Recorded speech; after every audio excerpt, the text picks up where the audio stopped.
Pentagon's secret search for UFOs. For the first time, the Defense Department acknowledging a mysterious program dedicated to investigating UFO sightings. Now, this started more than a decade ago. $22 million price tag was secretly funded using so-called black money. The agency investigating possible alien encounters, like this one. This is taken by U.S. Navy fighter jet. It's an unknown object about the size of a commercial jet, apparently hovering about 50 feet above the water. The pilot on board that jet saying as he flew closer, the object peeled away, accelerating like nothing he's ever seen. Again, that was a U.S. Navy fighter jet and pilot's point of view. Out front now, the former Pentagon military official who ran the covert government program up until this last November, Luis Elizondo. Luis, thank you so much for your time tonight. I mean, first, tell us what the purpose of the program was and why it was so secretive. Sure.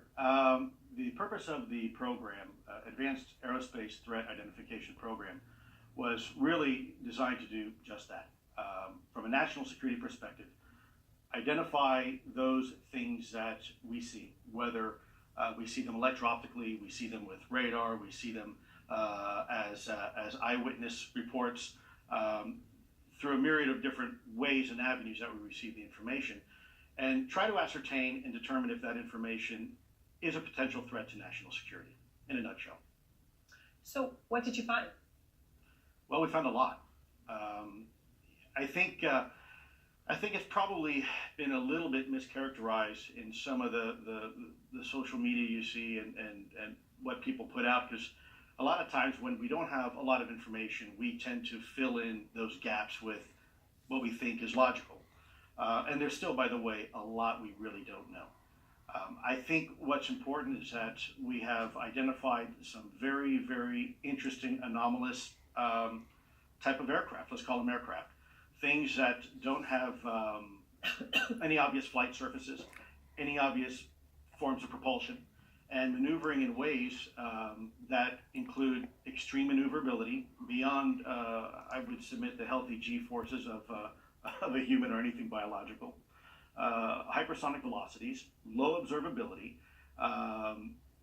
positive lift, again, seemingly in defying the laws of aerodynamics. So people so do are you talking. think, I mean, I know, but do you believe, when you get that Navy pilot saying what he said, do you think that was, a UFO? To obviously, I don't have any other word to use, or that, or something else? Sure, that's a great question. Keeping in mind, it's not just the pilot's testimony on an observation. Sure, when someone comes to you who's in charge of a multi-million-dollar weapon platform, who maintains a top-secret security clearance, who is paid and trusted by this country to go fight wars and to fly over cities with live munitions, and by the way, they're trained observers with millions of dollars invested in their training. Yep. I would submit to you it's pretty compelling. But on top of that, it's not just the eyewitness testimony. It is actual electro-optical data and radar returns. It's also people like radar operators and air traffic controllers. So I think the discussion should be maybe a little bit broader than that. I think people are focusing just on two videos coming from a set of F-18s when really it's a lot more than that. So recently, I guess it was in October, astronomers spotted what they say could be the first interstellar asteroid. You see it there, kind of that strange shape from beyond the solar system. What do you see when you look at that? Well, Ms. Burnett, I have to admit to you, when I ran this program, I was fundamentally looking at, my colleagues looking at two things. Yeah. What is it and how does it work? We have deliberately stayed away from going down the rabbit hole of who's behind the wheel and what are their intentions. Yeah. Because a lot of people have a lot of feelings towards that and are very emotional about that. And what I wanted to do was to allow the data to speak for itself and then use that data to inform leadership, senior DoD leadership, about the potential threat that these type of technologies pose to national security, especially over any type of controlled airspace that we might have. So I'm not trying to be evasive in any way or vague with your answer, but yeah. Well, I think there's a lot of possibilities. Look, and I know you think it's important. I know you think that the government didn't take the threat seriously enough. So let me just ask you point blank the question. Do you believe that life from somewhere else, while you ran this program, came here, visited, observed?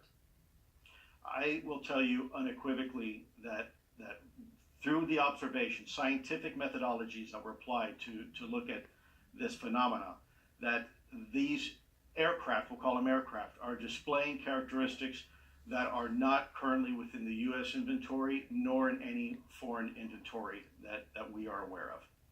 So I know you're being clear, but I mean, the answer is yes.